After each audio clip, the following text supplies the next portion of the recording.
Okay, ready? Howard, Yes, you got your pen open? I do. Okay, that's just called, this is the facing pen. Okay. Okay. Tony Tanakami to Rav Nachman. Somebody had stated the Tana's opinion before Rav Nachman. Sojourn al gag yitztabo. Oh, we don't get to the Mishnah. Got to the Mishnah. Mitzvah Rova Ketzad. How did they do the Mitzvah Rova? In the Beis Hamikdash. We had a discussion earlier. The Mitzvah Rova Beis Hamikdash, they just take it and put it alongside the Mizbeach, or did they encircle the quantum? They encircled the Mizbeach with the Arava. There was an argument before. Or they only encircled with the Lulav, with the Daled Midim, not with the Arava. Mitzvah Rova Ketzad, Mokom Yodamat Yerushalayim. There was a location in the lower part of Yerushalayim, Nikra Mutza. It's called Mutza. You see on the sign going to Yerushalayim, it says Motza. Right. Okay, that's this place. Nikra Motza. Now you go up the big hills. It's Lamata. Judah. Okay? You got it? You know what Motza is. Okay? Nikra Motza. Yordlim Sham Malaktim Sham Murv Yushal Arova. They go there and they gather these long branches of Arova, or willows. And they would go and they put it erectly on the side of Mizbeach. And because they were so long, Roshin Kfufin Aga Mizbeach. So you put it next to Mizbeach, so it actually bent over. It hung over the Mizbeach. Toku Bari V'Toku. Here, they would blow Tkiya, true Tkiya. Kashis Chorius Anofi, branches. Every day they would encircle the Mizbeach once. Again, since it's a Shaila before, it's Machluk Samoraim. Is it once with the Lulav, or it means with the Arava?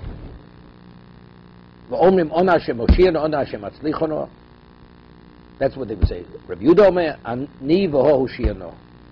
Bosa Yo, but on Hoshana Rabbo, on that day means Hoshana Rabbo, right? Vakiv Mizbeach Sheva Pomim. They encircle the Mizbeach 7 times, like we do, right? Hoshana Rabbo we go through all the Hoshanas on Hoshana Rabbo. Yeah. Bishas P'tiroson, P'tiroson Mahin Omer, when they leave the Mizbeach, what do they say? Yofi Loch Mizbeach, they say. How beautiful, beauty to you Mizbeach, beauty to you Mizbeach. That's what they would say.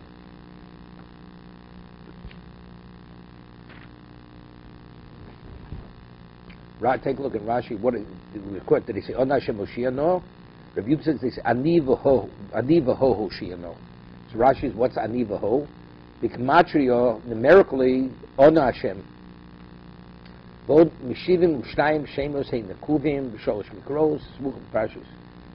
Okay, has to do with the name of Hashem. Okay, Rav Lezer Omer L'Kol L'Chom Mizbeach. Kol L'Chom Mizbeach K'Maseh B'Chol Kach Maseh B'Shabbos. They do the same thing every day. El Shoyim Malaktin Osa Me'erev U'Minichin Minichin Osa B'Gidu Sholzav. They would gather on Friday, and they put these branches in barrels made of gold with water, you know, to keep it Kadesh Lichmoshu, that they shouldn't wilt. So when they would put it on for Shabbos morning, they would be fresh, they wouldn't be wilted. They would bring these branches from a dekel,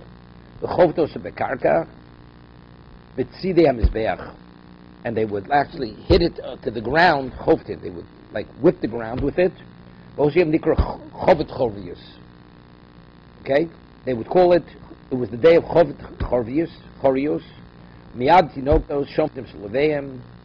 Again, the last day of what? Of Sukkot is what? Is Hoshana Rabbah. So afterwards they grabbed the Lovim and the Esrogim away from the miners, and they would eat that. They would eat the Esrog. So we'll see. It's books of whatever it is. We'll see. So Rashi says, "Ve'ein b'davos lo mishum gezl mishum daki shalom." Why? Because that was already, it was put into place. That was to make it joyous.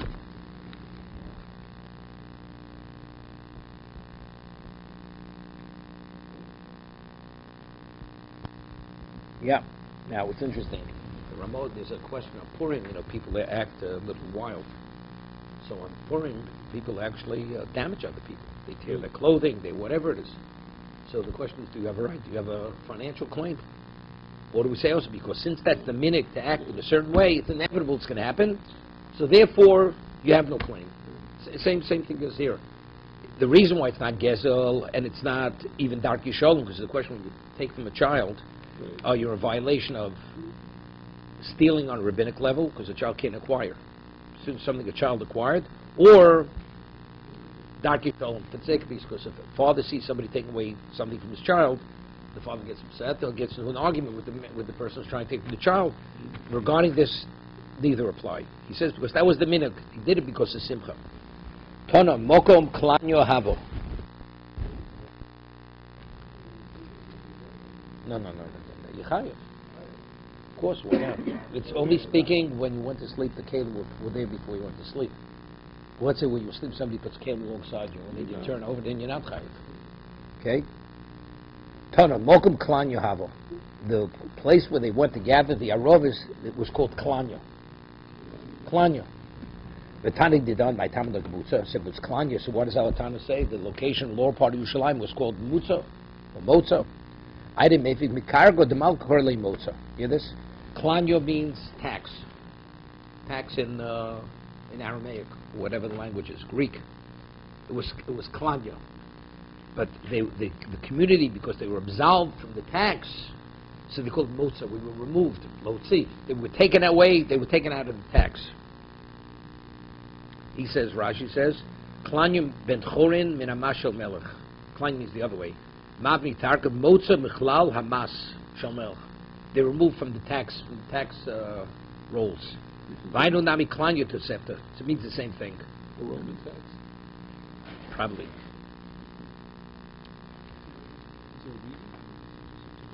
This community, for whatever reason, they were absolved from the tax. It wasn't related to the branches there, right? No.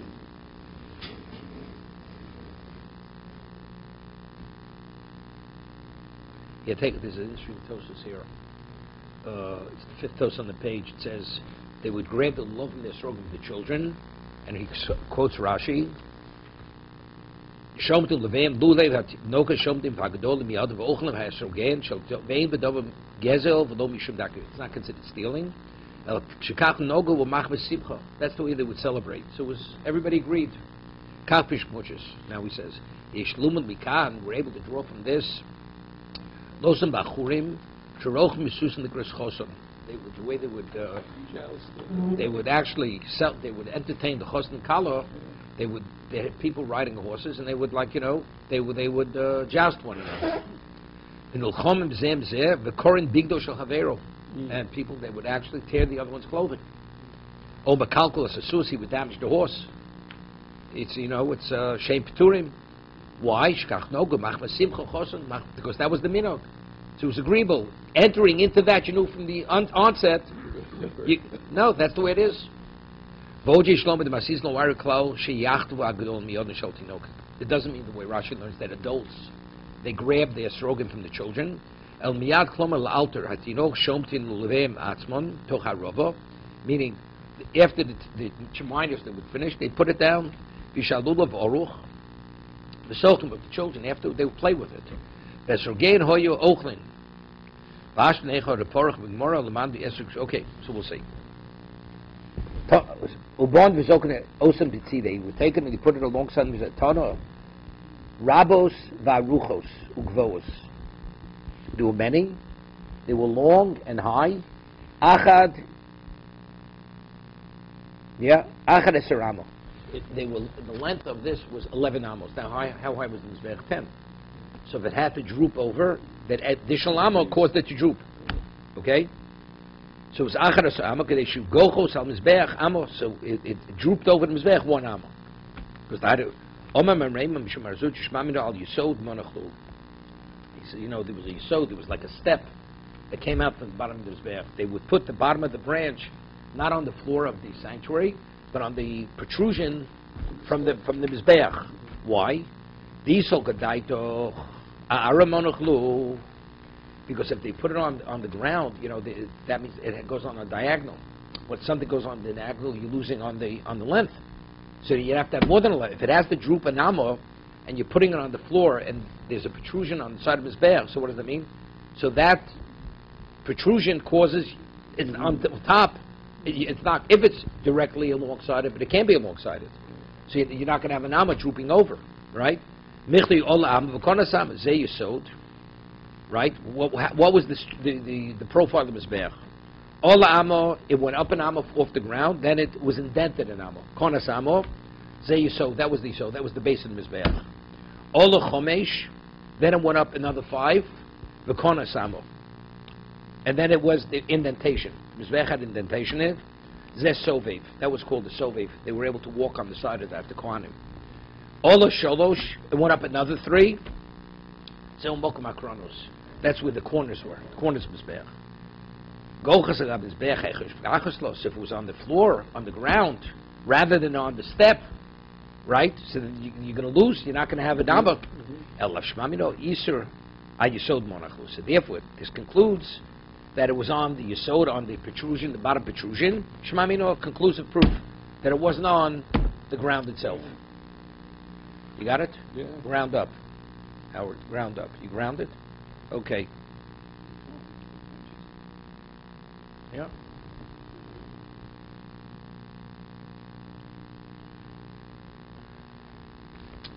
Omer Bavo, micro. What's the pasuk that you're supposed to associate? Where do we find the arova is meant to be associated with mizbeach, right? Shnemar, as we say it in Halil. Isru chag ba'avosam at karam mizbeach, right? First of all, he says, Rashi says, the olos lamal mizbeach. Where do we see that it has to droop over the mizbeach? Isu chag ba'avosim, bi'ilonos, with trees. It's like a tree, even though it's a cut branch. Ubein avosim hoyot simrosel etzad shelo osro. What's isru? Isru means kamo hekifo, means encircling. Go oshi lagefen. Yischor, Yisrael. Encircled. At karos mizbeach, at kronos shenkvos min mizbeach. Now, how hard was the keren? The keren was an amo, so it has to go up adjacent to that. No, not higher than the keren. Not higher than the keren. Up to the keren? The keren was only the corner in between. Okay. So then it went over. It went over an amo, the equivalent of the keren, of the corner. Okay, up. It says Israel chag ba'avoskos. Omer Rabavo, Omer Rabbi Kalatsky lulav ba'agudo. Person takes the lulav where it's bound. It's all the species are bound together. V'hadas ba'avoso, and the hadas, it's braided, right? Because on each level you have 3 leaves, and each leaf covers the other leaf. So the whole stem is actually it's like braided. So if you take the lulav ba'agudo v'hadas ba'avoso, mala v'kosev ki lubonim mizbeach. Hashem values it as if you built a mizbeach, dikra of olav korban. And on the mizbeach he brought a korban. Shnemar, as it says in the pasuk, Tehillim, Isru chag ba'avosim.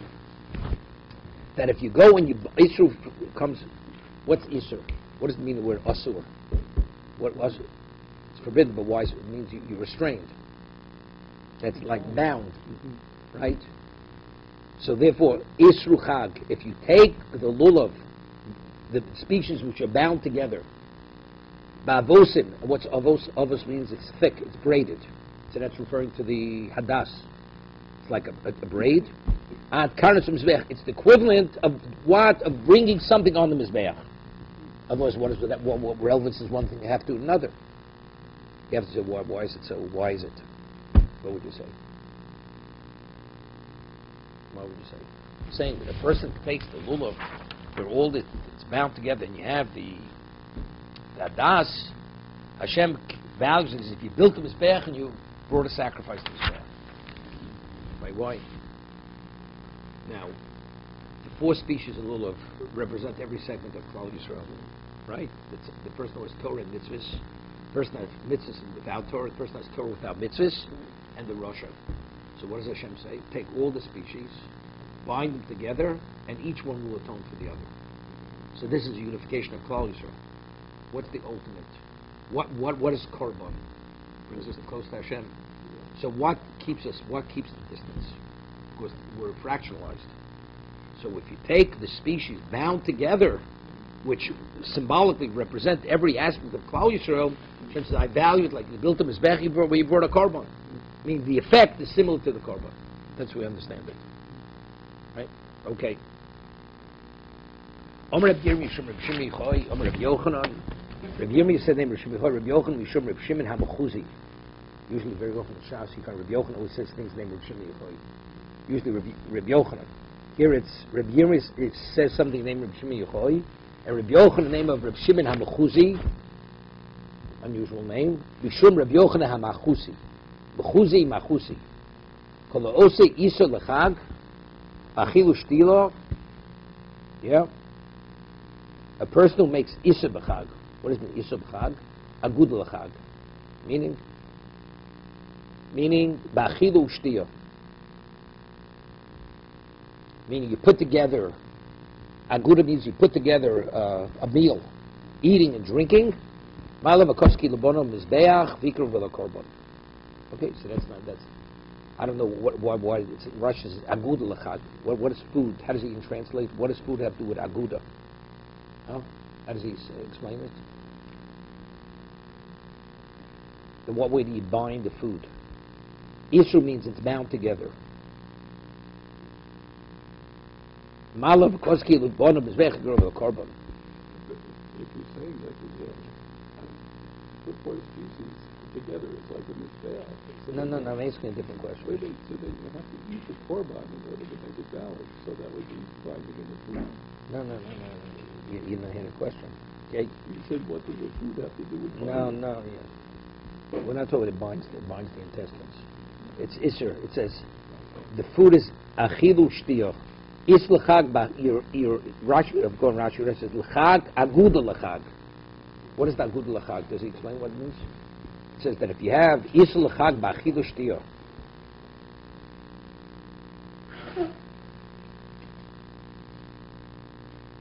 unless it means that you associate eating and drinking with the chag, that's when you attach it to the chag in terms of the behavior. Values the bonum is vechikro v'lo korban. Shenama izuchag karas mizeh. Now, how do we understand that? Right? What does one have to do with another? What would you say? If you eat and drink on Yom Tif, Hashem vows like you built a mizbeach and you brought a korban. What? It must be like an attachment. You attach eating and drinking. This is, like Chatzi Lechem, Chatzi Lashem. That you take out time to eat and drink on Yom Tif, to acknowledge the Yom Tif. No. This is wherever. Achilu Shtiyah. Eating and drinking, wherever it may be. Well, if it's Yerushalayim, then it's really a korban. It is a korban. You're eating a korban. No, but so it says, it's as if you brought a korban. It's not as if you did. So over there, they're talking about eating ordinary food, drinking ordinary wine. Right? Yeah, it makes you happy. Happy. Yeah, you walk down the street, it says happy hour. So if you built a mizbeach, happy hour. You get half price, happy hour. Okay, lahavdil.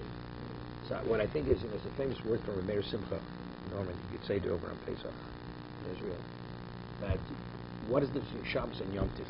Shabbos, all food-related activities are not permitted to transport.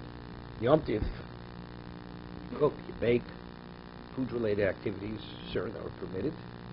Just to process food up to a certain point, you're permitted, and to carry, to transport from domain to domain. He says, what's the difference between Shabbos and Yom Tif? He says, Shabbos is Shabbos L'Hashem.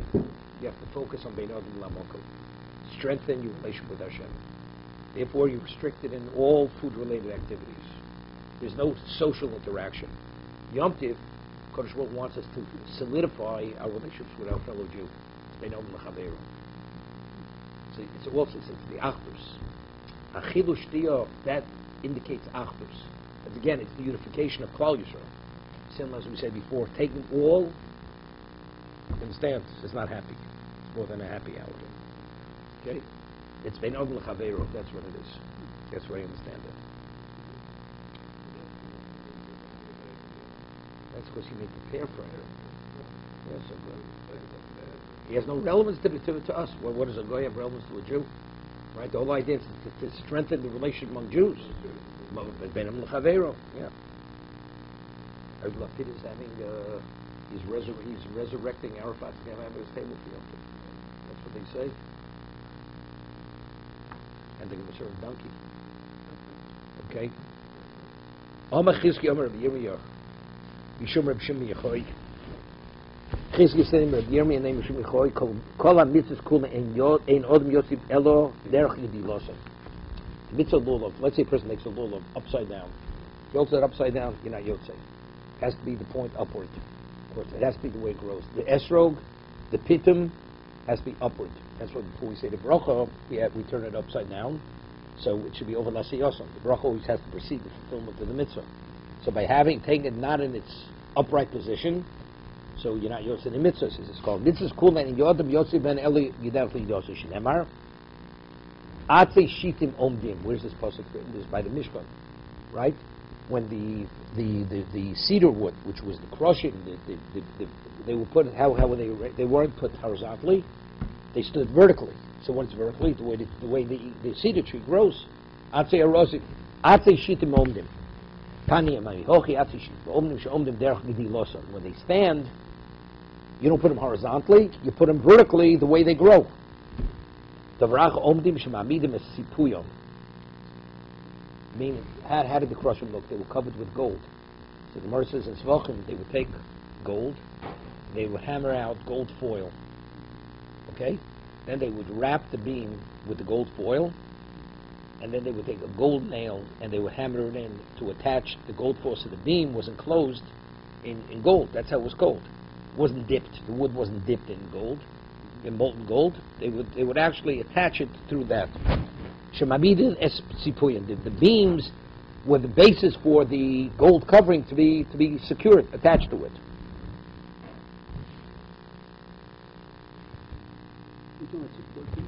No, these are the krushim. These are the krushim in the Mishkan. Right? The vertical beams in the Mishkan, which enclose the chotzer, the wall. So Rashi says, "Hatzipuin shel zov kavua ben de masmero shel zov." Here, the covering, the gold covering on the beam was attached with gold nails. Masmer is a nail.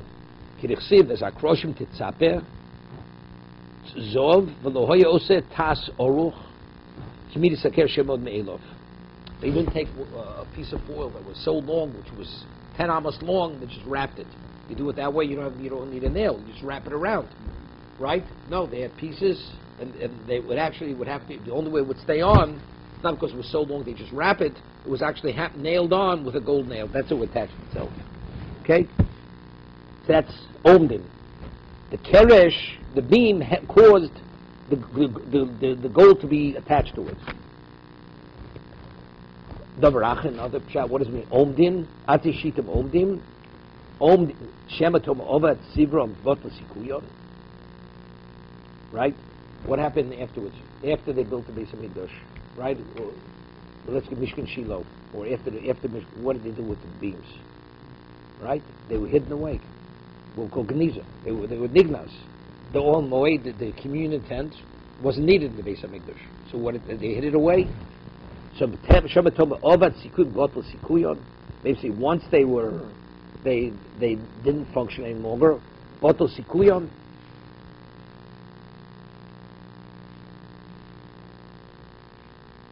Maybe their effectiveness ceased to be, right?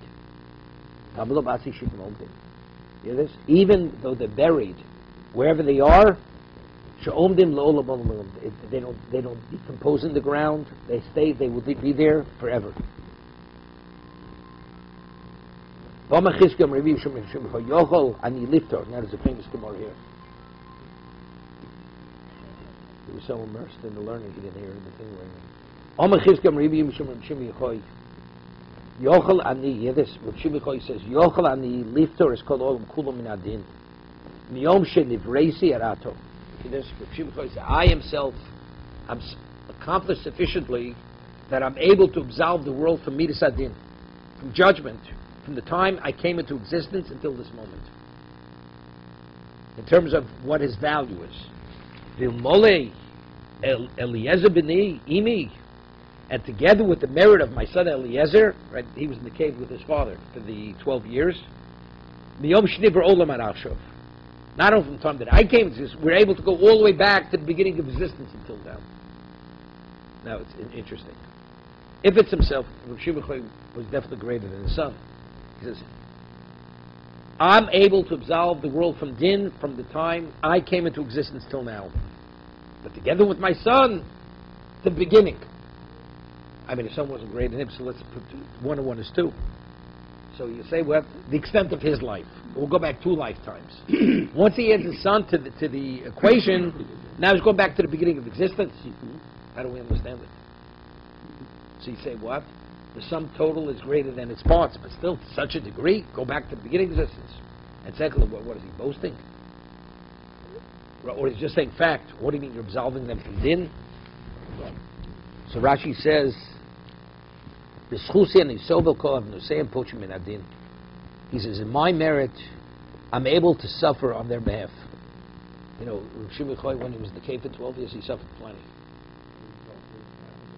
No, which means, he's just saying, if there's a debt account, from all the debt that accumulated from the time I was born till now, the amount of suffering I had in my life, that would be sufficient to diffuse the midas. What is midas adin? When there's midas adin, God forbid, there's a lot of suffering. The suffering appeases midas adin, right? It doesn't mean you're absolved. It's like the way the Svom explained. Satan prosecutes. Hashem says, I don't want to hear from you. The record is never a perfect record. And Satan always wants to prosecute the record.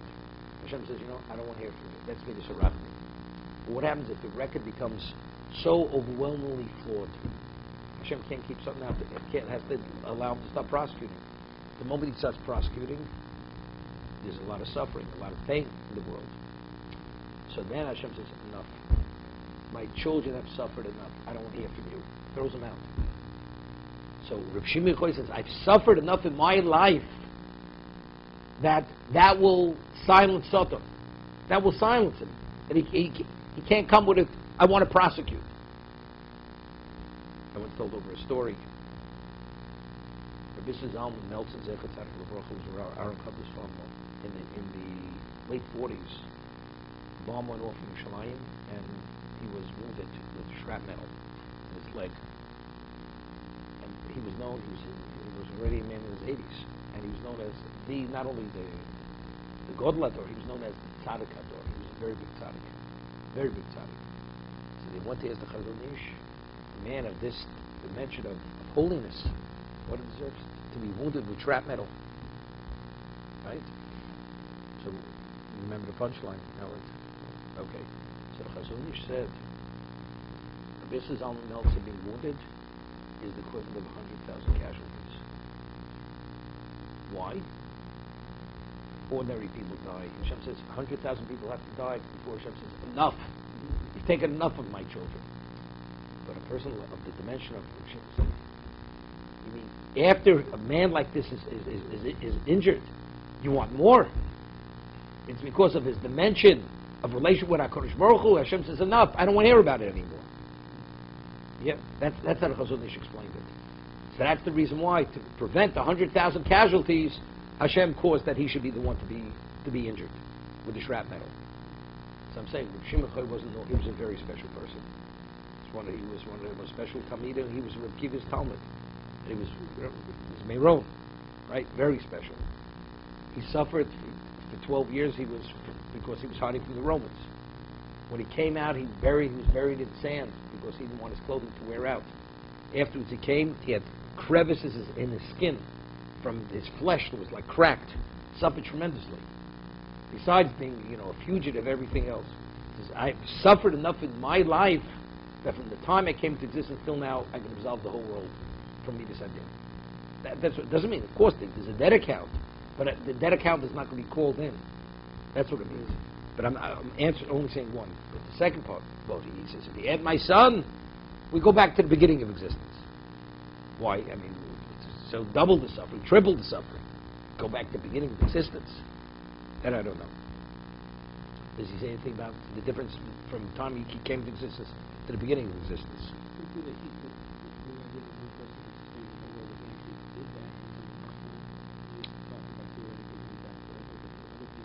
No, he says his son. He says, and me with my son, we can go back to the beginning of creation. I'm just trying to see if this is the dimension. No, but whatever they are, even if you combine them, how do you go so far back? That's what I'm asking.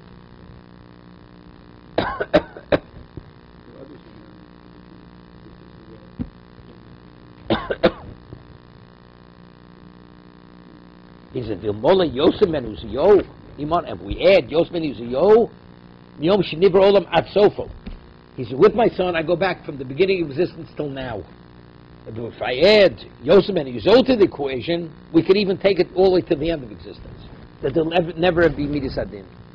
So Rashi says, who was Yosem ben Uziyo? Tzaddik Oyev Onov Yosem B'Shar Melochim. He was a tzaddik and he was more humble than all the other kings. V'zocha b'kibur Oviv.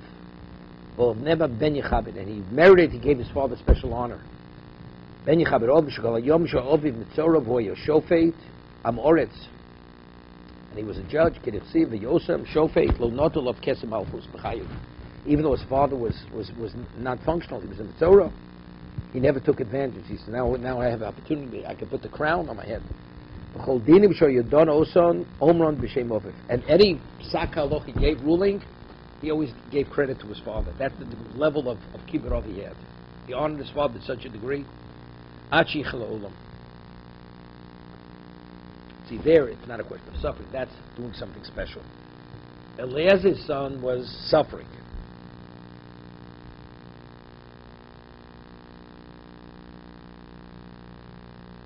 I can only think about one thing, maybe, which the Gemara says, Shabbos, that after 12 years being in the cave, a Baskel came out and said, it's time to come out. How do you know? Because the Roman emperor died. So as a result of that, the decree was annulled, because until then he was supposed to be killed. Right? That's he was in hiding. So he came out of the cave with his son Eliezer. And Shemini, you know what it means to be removed at his level of Kedusha. Comes out, he sees a person plowing a field. He looks at the field just gets burnt up. Right? And they see something else also. Whatever they look at, they destroy. Their holiness is like fire comes out of them. So Hashem, Baskel comes out, Hashem says, did I ask you to come out of the world to destroy the world? You better go back. That was the second Baskel. They went back. They went back for a year. After a year, they come out. It says, whatever you looked at, they'll all got burnt. But his son, Eliezer, what was the same? Nothing changed. So whatever his son was about to destroy, he would prevent it from being destroyed. Okay? So what does this mean? What does it mean when you look at it just gets vaporized? Because what? Evidently there's a negative feeling that you're experiencing which caused it to be destroyed.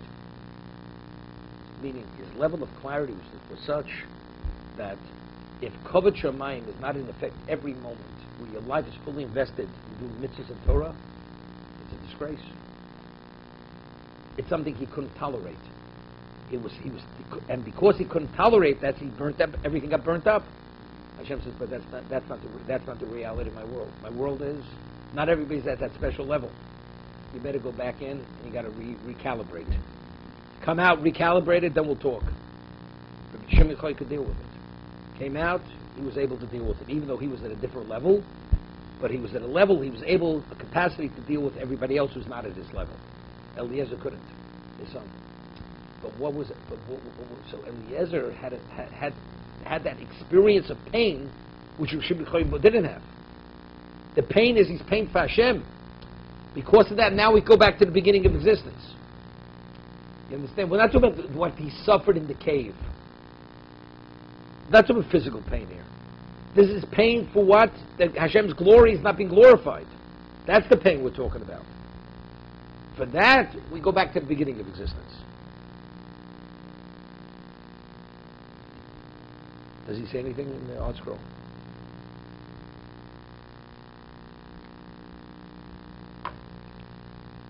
Got to put out a new one. It's called Lincoln Edition. Okay.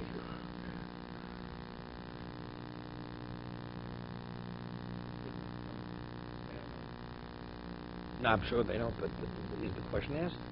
I mean, it's just because the question is an obvious question. No, I understand. Yeah, okay. Reb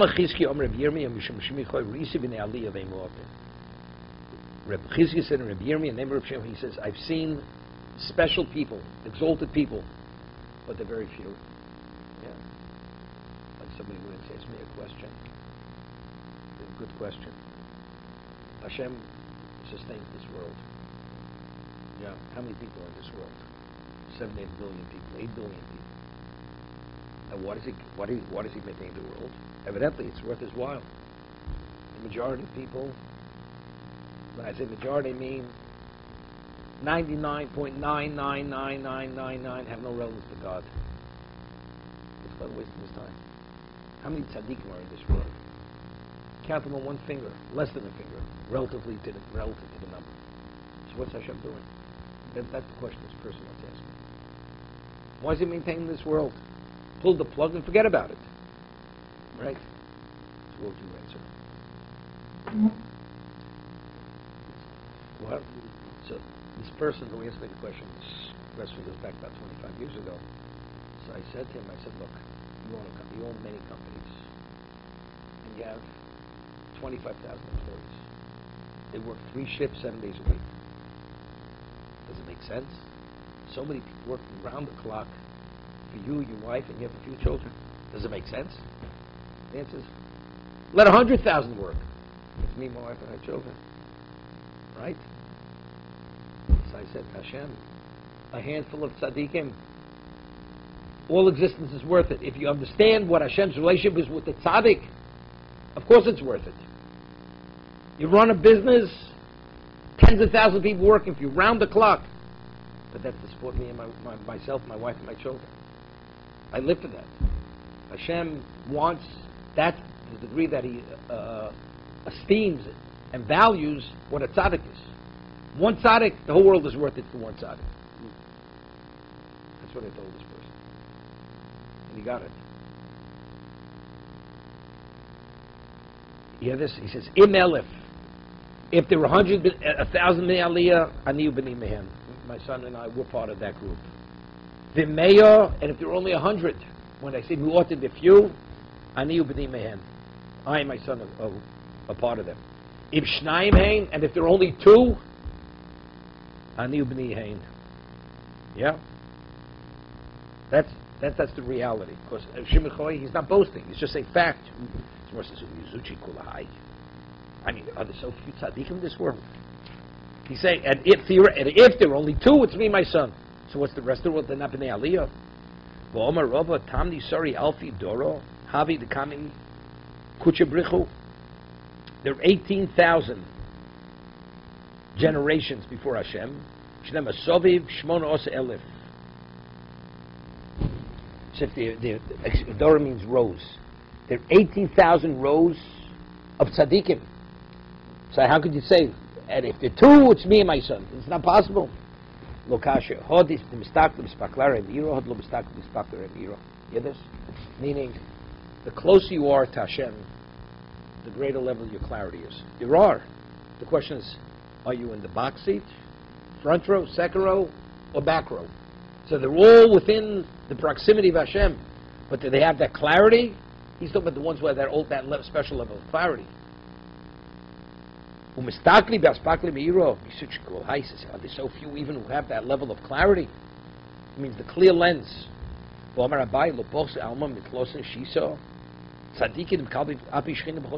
the Lamed Vav Tzadikim.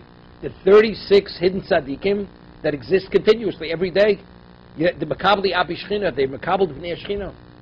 So if that's the case, how could he say, and if you're only me, 2, it's me? You can never have less than 36. There's the 36 hidden tzaddikim. This is the Gemara, about 36.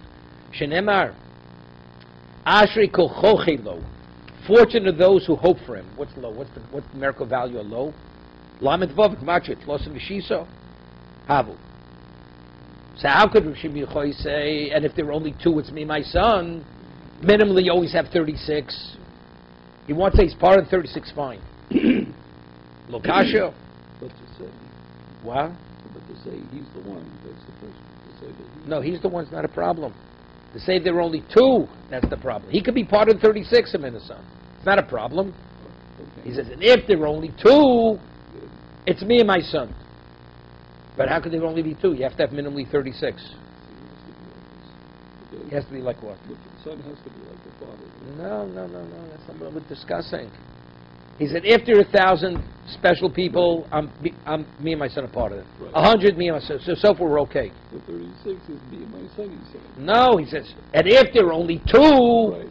how can you even say if there are only 2? There minimally it has to be 36. Right. That's the question. That's a shemea. Okay. It has to go beyond the ear.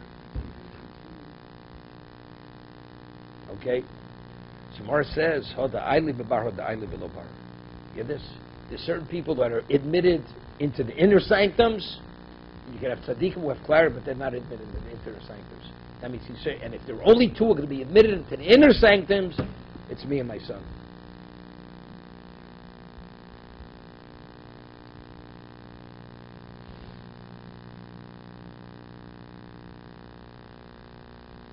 So Rashi says, what's Ispaklaria? There's a wall, there's a partition. Me'iro. Let's say you have a glass, and it's slightly opaque. So you can see through the glass, but you only see the image. You don't see clear. What about if it's transparent? Then you see clearly. So he says, originally when we say there, we say that the tzaddikim who see clearly, those are the few. And to those who don't see, who see very clearly. See, he meant to say if the 2, but he said that can't be, because you have 36 who see clearly. Makabel Pnei Shechim is they see clearly. So that he says they enter with Rishus. Bar, he says, Rishus. Below Shemuotim Heim, Ubanu Koman Even. You hear this? Let's say a person has a special, let's say you have a son and a father. A minister has to ask permission to enter. A child, he comes in and out all he wants, doesn't have to ask permission. That's what he says. The 36, if they want to come closer, they have to ask permission. Me and my son, we're so intimate with Hashem, we have access continuous. In and out without even asking permission. That's from Shir Chaynis, and that's what he's saying.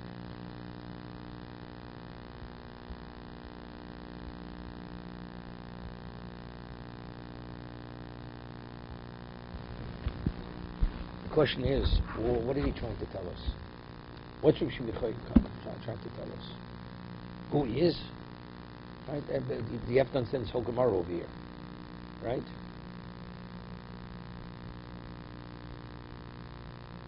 Chas v'shalom. I mean, he's not boasting. He's not boasting over here. So he's not boasting. What is he trying to tell us? By appreciating, understanding who he is, what do I gain from that? Look, we don't know who Rabbi Yochanan, we know he was leading Torah sage in his time.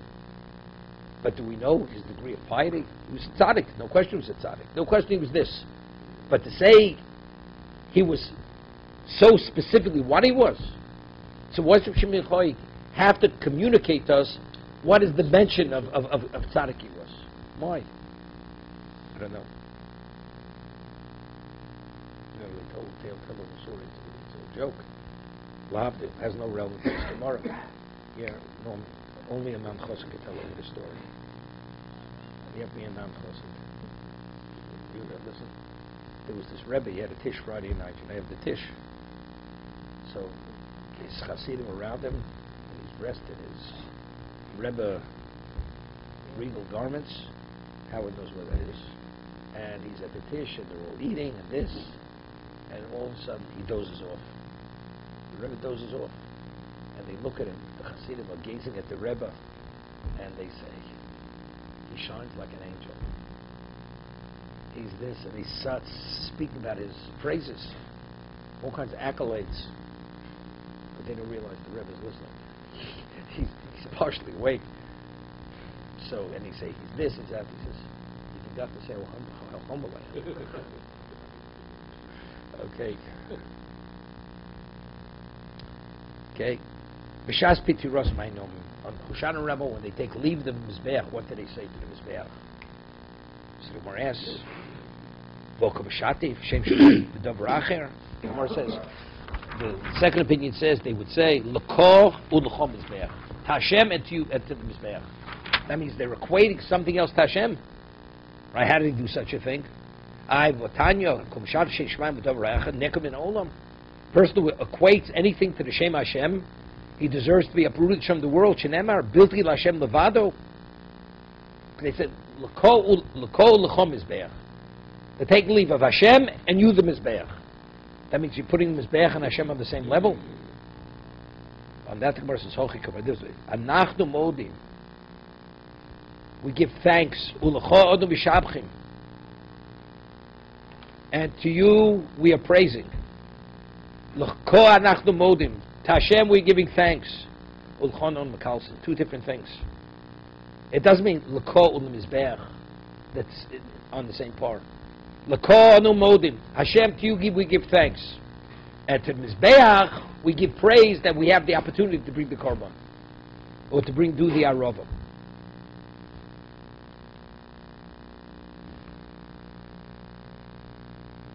Take a look at Rashi. L'kol modim, shu Elokeinu. Give thanks that He's Hashem. You know, most people don't understand. You know, we say modim in the Shemon Esrei. When you give thanks, what do you say? What are you giving thanks for? What does the text say? Giving thanks that you're our God. That's it all. You know what it means? That Hashem should be our God. The Creator, the infinite being, He's our God. He took us out as people. We have personal. This is the ultimate. That's what we're giving thanks for.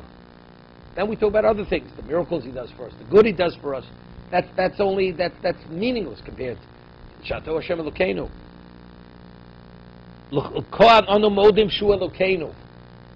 That's exactly what he's saying.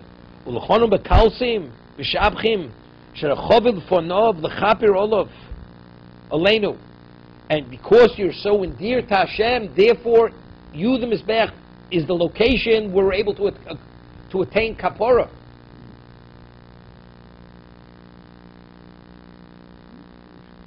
Okay? Further. What's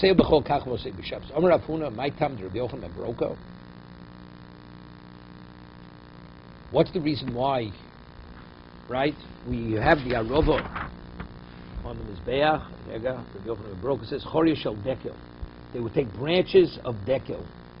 What's dekel? Dekel doesn't mean the arava, willow. Dekel means it's a palm branch. Right? They would put a palm branch alongside the Mizbeach, not the willow branch. So Marius, my time Rabbi Yochanan broke it. It says kapos. It says kapos tomorrow. Kapos is plural. The lulav is what?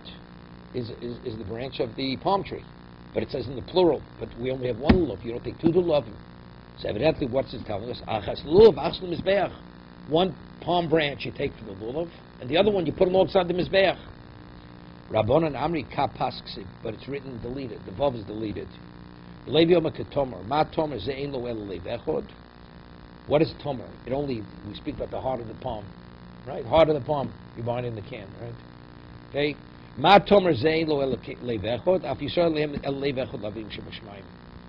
This represents symbolic of Klal Yisrael. We only have one God. Other nations have multiple whatever they believe in. Omer Rav Yehuda Mishmol Lulav Shiva. We take the lulav 7 days. Sukkah Yom Echad.